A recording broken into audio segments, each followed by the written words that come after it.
आजकल आप लोग देख रहे होंगे दूरदर्शन पर रामलीला। आइए आपको ले चलते हैं अयोध्या और वहां पर मिलवाते हैं आपको राहुल बुच्चड़ जी से, जो श्री राम का किरदार निभा रहे हैं। बिफोर थिएटर आपका क्या था?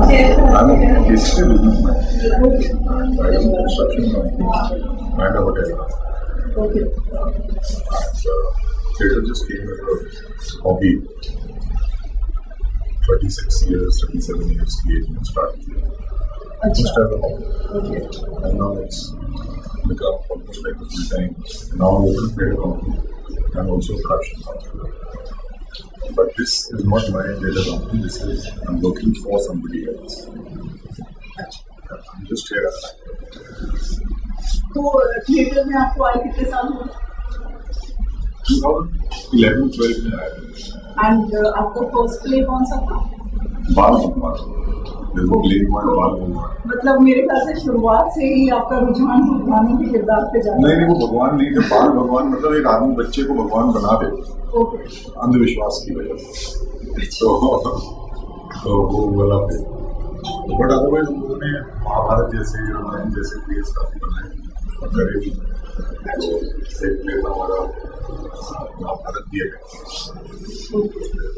सारे महाभारत के कैरेक्टर्स थे। यूपी मेडिकल थे, नीतीश भारद्वाज थे, सुरेंद्र पाल जी, जितने भी महाभारत के के कैरेक्टर्स थे उनको हमने स्टेज पे था। बड़ा अच्छा मॉडल प्ले मंचित किया महाभारत के नाम से। अराउंड 65 शो इसके कर दिए, ज़्यादा तो दिया ना। तो मेरे ख्याल बाद पहचान में नहीं शुरू। पहचान तो थिएटर में बहुत एक अंडरस्टेटेड और ओवरस्टेटेड वर्ड है। पहचान तो थिएटर वालों को अगर मिल जाए तो बहुत ही बढ़िया है। और उसी चीज़ के लिए हम लोग कोशिश करते हैं कि थिएटर वालों को पहचान मिले और वो अच्छे से अच्छा बड़े से बड़ा मुकाम हासिल करें। और मेरी जो थिएटर कंपनी की जो एक बेसिक मूल मंत्र है वो यही है कि जो थिएटर में आदमी काम करता है वो थिएटर से ही अपना व्यवसाय चलाए और वो थिएटर को ही अपना 100% दे। और सुबह से वो निकले तो कोई और काम ना करे, थिएटर का ही काम करे, थिएटर में ही काम करे और शाम को लोग की रोटी कमा के थिएटर से ही वापस आए, जो बहुत मुश्किल है लेकिन मूवीज़ में होता है। तो हम लोगों ने एक कोशिश, एक रेवोल्यूशन सॉर्ट ऑफ एक लाने की कोशिश करी है कि थिएटर को वो मुकाम मिले जो उसको पिछले 5000 साल से नहीं मिला। तो आपने राम जी के किरदार के लिए कैसे चले? इसके पीछे कोई स्टोरी है? इसके पीछे तो बहुत इंटरेस्टिंग स्टोरी है। बहुत बड़े बड़े बॉलीवुड के सेलिब्रिटीज हैं जो इस रामलीला में काम कर रहे हैं, अयोध्या की रामलीला में। और फॉर्चुनेटली वो सारे के सारे जितने भी सेलिब्रिटीज हैं वो हमारे किसी न किसी प्ले में जुड़े हुए हैं। सो जायज़ सी बात है कि वो मेरे दोस्त हैं। तो जब दिल्ली में मेरिडियन होटल में प्रेस कॉन्फ्रेंस हुई तो रज़ा मुराद साहब, अवतार गिल जी, राकेश बेदी साहब और शहबाज खान जी, जितने भी दिग्गज एक्टर हैं जो आपको रामलीला के मंच पे दिख रहे हैं, रवि किशन भाई और मनोज तिवारी जी, जितने भी, इन सबसे दोस्ती थी। तो उन्होंने बोला कि हम प्रेस कॉन्फ्रेंस के लिए दिल्ली आ रहे हैं तो अगर हो सके तो अपना कीमती वक्त लेकर के आप भी आ जाओ। मेरी उन्होंने चिकाई तो हम पहुँच गए। तो मैं प्रेस कॉन्फ्रेंस को बैठ के देख रहा और सिर्फ मैं देखने गया था, अपने दोस्तों से मिलने गया। और यहाँ के जो डायरेक्टर प्रोड्यूसर हैं वो वहाँ पर थे। तो उन्होंने मुझे देखा और उन्होंने बोला कि भगवान राम के किरदार में तो हम आपको देखना चाहते हैं। तो ये बड़ा एक इंटरेस्टिंग एपिसोड हो गया। मैं प्रेस कॉन्फ्रेंस देखने गया था, उनको मिलने गया था अपने दोस्तों को। और बॉबी जी ने उसी टाइम बोला कि आप ही करो। मैंने कभी राम का कैरेक्टर किया नहीं, मैंने भगवान शिव का किया है और कर्ण का किया है और बाकी भी बहुत नॉर्मल कैरेक्टर्स किए हैं, डे टू डे लाइफ के जो कंटेम्प्रेरी कैरेक्टर्स हैं। तो उन्होंने बोला कि नहीं, लेकिन ये कैरेक्टर तो आप ही करें। और उसके बाद वो गया मेरे घर आ गए और जब तक मैंने हाँ नहीं करी वो लिए तो फिर हाँ कर दी। तो आपका ये कितने साल से चल रहा है? क्या ये वाला रामलीला? ये तो अभी शुरू हुई, बट रामलीला तो सैकड़ों सालों से चल रही है। रामलीला वो तो चल रही है, आपका ये अभी आज 3rd डे, हाँ 4th डे आज। तो अब तक कितने दर्शक देख चुके हैं? पिछले साल 16 करोड़ लोगों ने देखा था। इस साल पहले दिन में ही हमने 18 करोड़ का रिकॉर्ड कर दिया।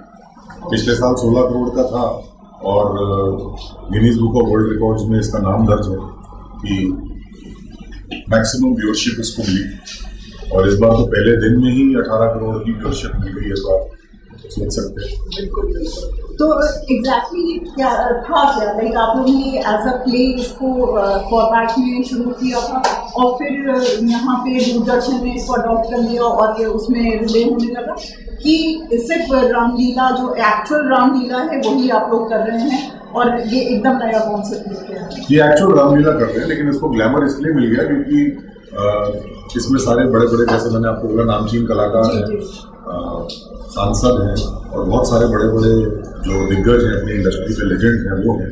तो जायज़ सी तौर की बात है, जायज़ सी बात है कि इन सब लोगों के होने की वजह से दूरदर्शन प्रभावित हुआ और एक मैग्नेट मिला और दूरदर्शन ने बोला कि हम इसको पूरा का पूरा रिकॉर्ड करेंगे और लाइव दिखाएंगे, मंचित करेंगे। और ये मेरे हिसाब से बहुत अच्छी पहल है कि इस तरीके की चीज़ लाइव दिखाना एक बहुत अपने आप में बहुत पहला ये कदम, अच्छा कदम है जो दूरदर्शन ने लिया, क्योंकि राम के संस्कार, राम की वैल्यूज़ और राम के जो भी चरित्र है राम का, वो घर घर में पहुंचना चाहिए और राम के जो संस्कार हैं वो घर घर में पहुंचने चाहिए। और वो तभी हो सकता है जब हम अपनी नई जनरेशन को दूरदर्शन के या किसी भी नेशनल टीवी के माध्यम से दिखाएंगे तो उनको एक अट्रैक्शन मिलेगी।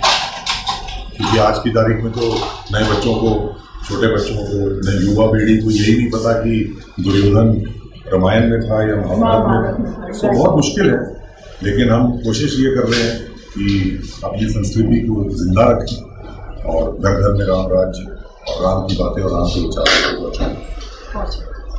और बहुत लंबी कहानी है। मैं हमारे बॉलीवुड के काफ़ी सेलिब्रिटीज़ हैं जो इस लीला में पार्ट ले रहे हैं और मैं खुद ही थिएटर प्रोड्यूस करता हूँ। मेरे वो सारे दोस्त हैं, जैसे प्रशांत बादशाह हैं, राकेश बेदी जी हैं, राजेश पुरी हैं, कारगिल जी हैं, रवि किशन जी भी जानते हैं। तो मेरी टीम में जब प्रेस कॉन्फ्रेंस हो रही थी तो ये लोग सब दिल्ली आए हुए थे, तो उन्होंने बोला कि आप प्रेस कॉन्फ्रेंस में आके हमें मिल लीजिए। वेरी लिटिल टाइम एंड शाम को उन्होंने मुंबई वापस जाना है। मैंने कहा ठीक है। तो मैं गया वहाँ पे, हमने लंच किया और प्रेस कॉन्फ्रेंस अटेंड करी और वहीं पे जो प्रोड्यूसर हैं और डायरेक्टर वो वहीं पे बॉलीवुड में।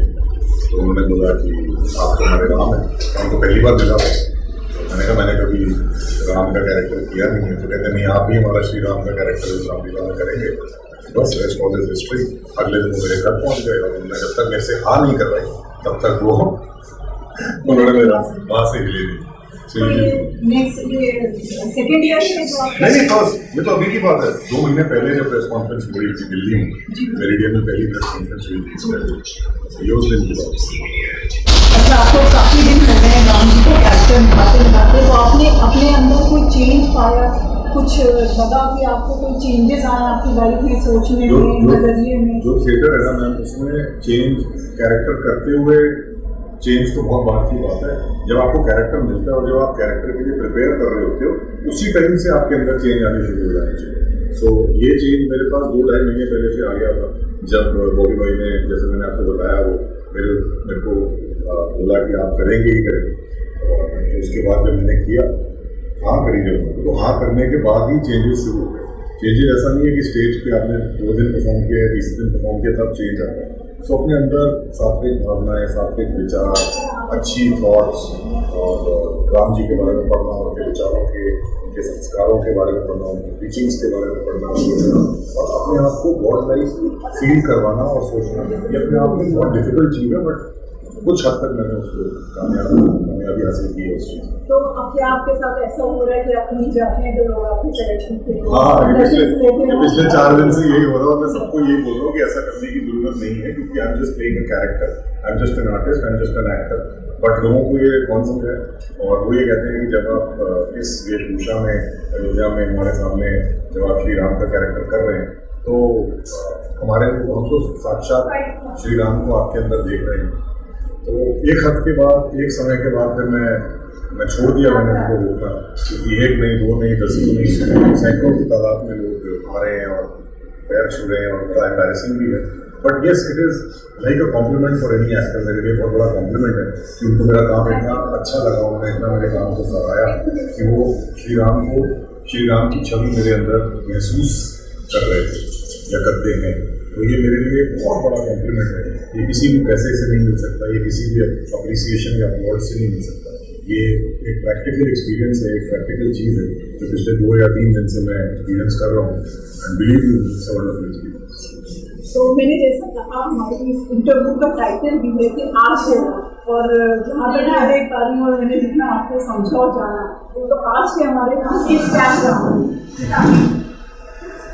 तो आप क्या सोचते हैं आज के टाइम में जो आजकल सब कुछ चल रहा है, राम जी की क्या रेलेवेंस है, टीचिंग्स की? देखिए, सबसे पहले तो मैं आपका जो पहले वाला सवाल है उसका जवाब देता हूँ कि आपने कहा कि आज के राम। तो मैं जब से ये मेरी फर्स्ट टाइम मैं रामलीला में पार्ट ले रहा हूँ, लेकिन इससे पहले मैंने थिएटर बहुत किया। तो जब भी हम लोग रामलीला देखते थे या कोई भी प्ले में, किसी भी प्ले में या किसी भी सीरियल में जब हम श्री राम को देखते थे, तो वो एक बहुत ही से कोमल से और बहुत ही हाइट में कम और चॉकलेटी बॉय जैसे आमिर खान टाइप की इमेज होती, उस टाइप से दिखाया जाता है, दर्शाया जाता है। तो मेरा हमेशा से ये था कि आप रावण को, जिसको आप नेगेटिव मानते हैं माइथोलॉजी के हिसाब से, उसको अब इतना विशाल, इतना राक्षस और इतना बड़ा, बहुत ही माइटी दिखाते हैं, या पुनीत दसर साहब करते हैं, या मुकेश ऋषि साहब करते हैं, या शहबाज खान जी जैसे इस वाली रामलीला में कर रहे हैं। सो वो टॉपिक बहुत ही माइटी दिखाते हैं। और राम में आप कॉम्प्रोमाइज क्यों करते हैं? जब आप राम की टीचिंग्स को फॉलो करना चाहते हैं तो वो टीचिंग्स अंडर रिटन क्यों है? Why is it hidden? मेरे को ये समझ नहीं आता। सो मैंने ये कोशिश करी। पहले उन्होंने मेरे को ये भी बोला कि आप अगर राम नहीं करना चाहते हैं तो आप मेघनाथ का कैरेक्टर कर लीजिए। सो मैंने कहा नहीं, अगर करेंगे तो फिर श्री राम ही करेंगे। वो इसलिए क्योंकि मैं श्री राम को उस माध्यम से दर्शाना चाहता हूँ कि रावण की टक्कर अगर वो युद्ध जीते और उन्होंने पूरे राक्षस गणों का अंत किया, राक्षस राज का अंत, तो वो भी एक माइटी कैरेक्टर होनी चाहिए। एंड जहाँ तक 6 पैक्स की बात है तो वाई नॉट? आपको क्या पता कि श्री राम के 6 पैक्स थे कि नहीं? उस टाइम तो मेरे हिसाब से सबके थे, और सबकी हाइट्स भी 7 फुट, 8 फुट, 10 फुट, कम से कम होती थी 10 फुट। तो why not? I mean it is something which people should learn. लोग रावण को देख के कभी भी अपनी बॉडी नहीं बनाएंगे, लेकिन अगर वो राम को फॉलो करते तो राम को देख के अपनी बॉडी जरूर बनाएंगे। मेरे को वैसे भी ये लगता है कि एक एक्टर को, अगर वो थिएटर एक्टिंग कर रहा है या फिर वो मूवीज में एक्टिंग कर रहा है, उसको अपने फिटनेस का बहुत ध्यान देना चाहिए, क्योंकि अगर फिटनेस नहीं है तो आपकी बेसिक परफॉर्मेंस ही अफेक्ट करेगी, ऐसा मुझे लगता है। तो मुझे जहाँ तक समझ में आ रहा है ये कैरेक्टर भी बहुत रेवोल्यूशनरी राम का हो गया, क्योंकि अभी तक के जो ठीक है हम लोग जिनको आइडलाइज होता करते थे, तो बचपन में देखते थे अरुण गोविल जी, उनका बहुत कोमल सा, बहुत स्वीट सी एक वो स्माइल देखे और बहुत धीमे बोलने वाले कैरेक्टर, और आप एक वॉरियर वाले राम जी, राजा राम जी से आपको जहाँ तक स्माइल की बात है तो एक 6 पैक बनाने वाली बॉडी में एक इंसान भी वही कोमलता से स्माइल ला सकता है जो एक अरुण गोविल जी लाते थे। और अरुण गोविल जी का कोई कंपैरिजन नहीं है हमारे साथ, मेरा उनके साथ कोई कंपैरिजन नहीं है। वो एक इंसाइक्लोपीडिया है, वो he is an ocean, he is the universe. और मैं तो एक बहुत छोटा सा कलाकार हूँ जो उनको देख करके, उनको कुछ हद तक कॉपी कर करके अपनी राम की इमेज को बढ़ाना चाहता हूँ, सराहना चाहता हूँ। और ये मैं कैमरे में बोलूँ कि मैंने उनसे बहुत कुछ सीखा। पिछले 2 महीने से मैंने कम से कम 25 या 30 एपिसोड्स रामानंद सागर जी वाली रामायण के देखे, और मैंने उनमें से बहुत कुछ उठाया। So I got the best of all the worlds. I got the best of his smile, I got the best of his expressions, I tried to get the best of his expressions. And also, the body which I had worked on is there for the display now, and for younger generation, it should be more interesting. कि जरूरी नहीं है कि एक गजनी वाला आमिर खान भी 6 pack बना सकता है या एक बॉडी अपनी अच्छी बना सकता है, ये श्री राम भी बना सकते हैं। और श्री राम से ज़्यादा इंस्पिरेशनल कैरेक्टर पूरी माइथोलॉजी में नहीं, ऐसा मुझे। तो आज के जो राम बने हुए बहुत रिलेटेबल होंगे आज के यूथ के लिए, और मेरे ख्याल से शायद आपको देख के वो फॉलो करेंगे आपको, ऐसा मुझे लगता है। अगर मैं थोड़ा सा भी राम राज्य फैला पाऊँ, थोड़ा सा भी राम राज्य का अंश ला पाऊँ, या उनकी प्रीचिंग्स किसी भी घर में किसी भी माध्यम से कितने भी परसेंटेज पे पहुंचा पाऊँ तो ये मेरी अपने आपस में अपने आप में मेरे लिए एक बहुत बड़ी जीत होगी और मेरे को ऐसा लगेगा कि मैंने अपना जो फर्ज था श्री राम निभाने का वो पूरा किया। तो आप क्या मैसेज देना चाहेंगे आज की यूथ को? मैं यूथ को सबसे पहले तो ये मैसेज देना चाहूँगा कि रामायण और महाभारत जैसे जो आपके माइथोलॉजिकल उपन्यास हैं या किताबें हैं उनको आपको पढ़ना चाहिए, उनको फॉलो करना चाहिए। आपको ये पता होना चाहिए कि हमारी कल्चर, हमारी रूट्स, हमारी संस्कृति क्या है, हमारी हिस्ट्री क्या है। लोग इसको माइथोलॉजी कहते हैं, वेरी ऑनेस्ट, बट मैं इसको हिस्ट्री कहता हूँ बिकॉज मेरे हिसाब से ये सब कुछ हुआ है मेरे हिसाब से। और मुझे ऐसा लगता है कि हर इंसान को, हर यूथ को ये चीज़ फॉलो करनी चाहिए। और ये जितनी भी कहानियाँ हैं दुनिया की वो रामायण या महाभारत से निकली। सो आपकी कहानी, मेरी कहानी, हम सब की किसी ना किसी नज़रिए से अगर हम देखें तो वो रामायण या महाभारत से निकली, जैसी सारी भाषाएं संस्कृत से निकली। तो मुझे ऐसा लगता है कि यूथ को अपने संस्कारों के बारे में, अपने कल्चर के बारे में ज्ञान होना चाहिए। और मैं ऐसा यूथ नहीं मेरे को पसंद जो ये पूछता है मुझसे कि राम जी और द्रौपदी जी महाभारत में थे या राम जी और द्रौपदी जी रामायण में। तो ऐसा यूथ ना बने, अपने संस्कारों को पहचाने।